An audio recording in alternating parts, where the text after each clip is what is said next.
ये प्रश्न जो आपने पूछा कि कुंभ की जो अपार भीड़ थी, वो क्या वोटों में तब्दील होगी या उससे हमें राजनीतिक लाभ होगा कि नहीं, हमें का मतलब बीजेपी को। तो पहला तो मैं ये कहूंगा कि कुंभ का उद्देश्य ये तो कभी था नहीं कि इससे हमें कोई राजनीतिक लाभ लेना है। वो बात अलग है कि हम कोई भी कार्य करते हैं तो उससे जनता प्रभावित होती है, प्रभावित होकर हमसे जुड़ती है, हमारी विचारधारा से जुड़ती है, वो तो एक दूसरी बात हो गई। लेकिन चलिए ये मान लेते हैं हम बात कि कुंभ की जो अपार भीड़, जो 67 करोड़, अब 67 करोड़ पे आपने डिस्प्यूट किया कि 67 करोड़ का डेटा बढ़ा हुआ है। चलिए मान लिया कि थोड़ा सा इन्फ्लेटेड होगा, तो भी हम कहते हैं इसका आधा होगा। तो आप अगर 25-30 करोड़ भी रख लें कुंभ की भीड़ को, तो 25-30 करोड़ भी बहुत बड़ी संख्या होती है, इतनी बड़ी कि आप जिसका अंदाजा नहीं लगा सकते।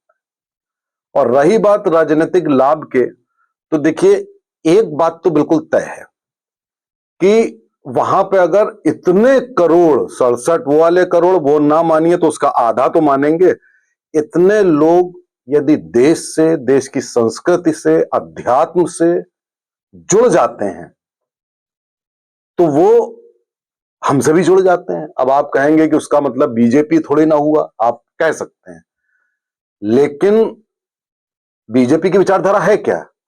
बीजेपी की विचारधारा देश है, संस्कृति है, अध्यात्म भी है। मोदी जी अध्यात्म की भी बात सब करते हैं।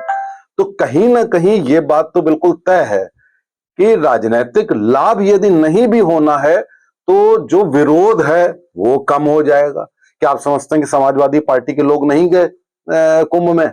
क्या कांग्रेस के लोग नहीं गए कुंभ में?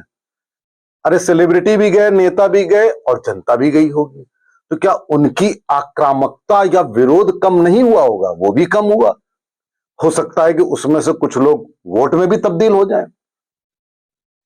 अब जो बात आपने कही कि इसका दिल्ली में बीजेपी ने थोड़ा फायदा ले लिया, देखिए एक बात बताएं, दिल्ली में बहुत सारे फैक्टर्स थे, बजट का भी लाभ हुआ, वहां पर संघ ने कार्य किया, विचारकों ने काम किया, झुग्गी झोपड़ियों में काम किया, बजट हमने अच्छा दिया, वो सारे फैक्टर थे। और 5 फरवरी को वोटिंग हो गई। तब तक कुंभ पूरे जोर में नहीं आया था, उसकी जो जो बाद में इतना हाइप हुआ वो नहीं हुआ था। लेकिन फिर भी मैं मान लेता हूं कि भाई 10-20% दिल्ली में, 10-15% योगदान कुंभ का भी रहा होगा, ऐसा मुझे लगता है। हालांकि दिल्ली की पॉपुलेशन कॉस्मोपॉलिटन है, वो इतना प्रभावित नहीं होती है इन सब चीजों से, लेकिन फिर भी चलिए मान लीजिए 10% तो हमको लाभ हुआ ही होगा अगर मान लिया जाए। उत्तर प्रदेश का चुनाव भी है नहीं, 27 में है, तब तक ये जो कुंभ का जो ये उन्माद था ये कम पड़ जाएगा, ऊर्जा कम हो जाएगी। अब जो सबसे नजदीक का चुनाव है वो बिहार का चुनाव है। बिहार का चुनाव है अक्टूबर-नवंबर में। तो हम जरूर कह सकते हैं कि 6 महीने में जो ये उन्माद था, ऊर्जा थी, जो जुड़ाव था, ये तब तक नहीं टूटेगा, तब तक लोग नहीं भूलेंगे। और ये भी बता दूं कि बिहार एक ऐसा स्टेट है जो देश के बाकी राज्यों से अलग है। अलग किस मामले में है? हिंदी बेल्ट में होते हुए भी इसमें आज तक धर्म का कार्ड नहीं चला, इसमें कार्ड चलता है जातियों का। लेकिन जातियों का कार्ड चलता है ये मान करके आप चुप बैठे नहीं रह सकते। बिहार को जातियों के जो मकड़ जाल से ऊपर तो उठाना होगा, और मोदी जी ये चाहते हैं। और उसको उठाना बहुत मुश्किल है भी नहीं, क्योंकि वहां पे हर आदमी जाति की बात कर रहा है, हर पॉलिटिकल पार्टी जाति की बात कर रही है। तो अब जो चुनाव आ रहा है, तो चुनाव तो नवंबर में होगा, लेकिन उसका जो सारा जो उसका बुखार 2 महीने 3 महीने पहले से शुरू हो जाएगा। तो इसलिए बिहार में हमको एक पॉलिटिकल एटमॉस्फेयर को बदलने की सख्त आवश्यकता है। कब तक आप जातियों में जकड़े रहेंगे? बिहार के लोग कब तक जकड़े रहेंगे? और हिंदू चूंकि जातियों में इतना डिवाइडेड है कि पिछड़ा, अति पिछड़ा, आप सारे वीडियो सुन लीजिए यूट्यूब पे, आप नेताओं को सुन लीजिए, सब यही एनालिसिस चल रही होगी कि इतने पिछड़े हैं, इतने अति पिछड़े हैं, इतने यादव, इतने ब्राह्मण, इतने, क्या ये कब तक ये नॉनसेंस चलेगी? इतना डिवीजन तो ये खत्म करना पड़ेगा, वरना आप हर चुनाव में बड़ी अनसर्टेनिटी में रहते हैं, आपको मालूम ही नहीं रहता कि कौन जीतेगा, कौन किसके साथ, कितनों ने वोट दिया, क्या किया क्या नहीं किया। तो देखिए बिहार का जब रिजल्ट भी आता है तो आप देखेंगे शाम तक पता लग पाता है कौन जीता, 12-1 बजे तक पता नहीं चलता है कि कौन जीता। क्यों? क्योंकि कौन सा बैलेट बॉक्स खुला, उसमें कौन सा ग्रुप था, पिछड़ा अति पिछड़ा, किसने किसको ज्यादा दे दिए, रिवर्सल हो जाता है। आप देखिए पिछले चुनाव में 2020 में कितना भयंकर रिवर्सल हुआ था, भयंकर रिवर्सल हुआ। तो मेरा ये मानना है कि ये कुंभ की जो उन्माद और ऊर्जा को बिहार तक ले जाने की आवश्यकता है। अगर हमारा उद्देश्य भले राजनीति ना हो, यदि आप कह रहे हैं तो अगर राजनीति हमें करनी है तो बिहार में कुंभ ही क्यों, हिंदुत्व का कार्ड खेलना चाहिए। कुंभ का मतलब हिंदुत्व, हिंदुइज्म। जब तक आप हिंदुत्व के कार्ड से बिहार की जो पॉलिटिकल इक्वेशन को बदलेंगे नहीं, तब तक बात नहीं बनेगी लॉन्ग टर्म। हर बार आपको यही लगता है कौन जीतेगा, कौन नहीं जीतेगा, अभी ये हो रहा है, कल कुछ और हो गया, रातों रात समीकरण बदल जाती है। सब क्या है बिहार में, आप देखिए बिहार और दिल्ली में कुछ समानता है। दिल्ली में जैसे अरविंद केजरीवाल का उदय हुआ था, बिहार में आजकल उदय हो रहा है एक दूसरे अरविंद केजरीवाल का। वो कौन है? प्रशांत किशोर। प्रशांत किशोर और अरविंद केजरीवाल में फिलहाल जो अभी का अंतर अगर आप देखें तो वो ये है कि प्रशांत किशोर अरविंद केजरीवाल से कहीं ज्यादा इंटेलिजेंट आदमी है।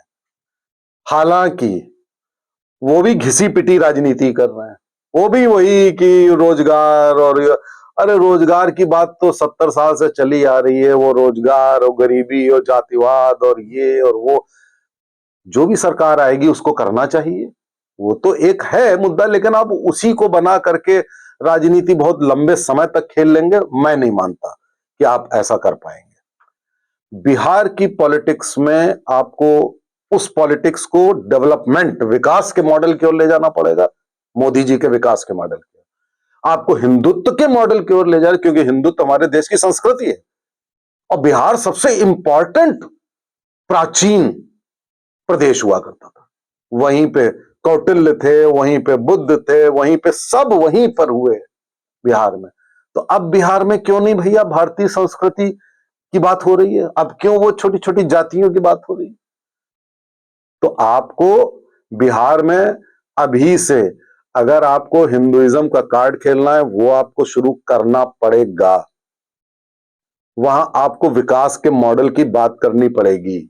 तीसरा जो हम गलती करते हैं, कुछ लोगों को सीरियसली नहीं लेते हैं।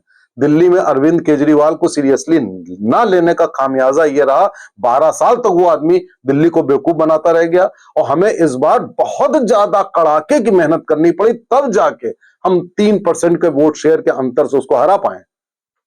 तो इस प्रशांत किशोर को दूसरा केजरीवाल ना बनने दीजिए, क्योंकि ये फिर केजरीवाल बन गया तो फिर आप क्या करोगे? क्यों?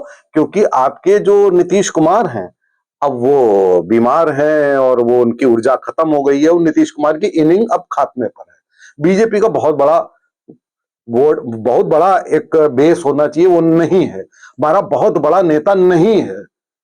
आज की तारीख में प्रशांत किशोर का नाम वहां पर तेजस्वी यादव से भी ज्यादा है भाई साहब, ये आप समझ लीजिए। तो अब आपने अगर उनको आगे बढ़ने दिया तो उनको आपको काउंटर करना पड़ेगा। तो आप इस तरह से अगर बिहार में आप चले, तब तो आप जो कुंभ से उपजा एक संस्कृति का उन्माद है उसको आप बिहार तक ले जाएंगे और बिहार के बाद आप वेस्ट बंगाल तक ले जाएंगे। लेकिन आप भी अगर फंस गए वहीं पे मकड़ जाल में जातियों के कि ये पिछड़ा, ये अति पिछड़ा, ये बात नहीं बनेगी। याद रखिए 2014 में मोदी जी जब जीते थे तो हर जाति ने उनको वोट दिया था, ऐसा बिहार में भी होगा, ऐसा नहीं है कि नहीं होगा, क्योंकि बिहार में वोटिंग परसेंटेज बीजेपी की बहुत हाई रहती है, इसका मतलब वहां स्कोप है हिंदुइज्म का। तो इसलिए कुंभ से हमें और कुछ फायदा हो ना हो, कम से कम इतना जरूर हो जाना चाहिए कि हम उस मोटिवेशन के लेवल को, उस उन्माद को बिहार तक ले जाएं और बिहार में हिंदुत्व का एक स्थायी वोट बैंक क्रिएट कर दें। अगर हम स्थायी वोट बैंक बिहार में क्रिएट कर देते हैं तो बार बार ये अनसर्टेनिटी हमको नहीं झेलनी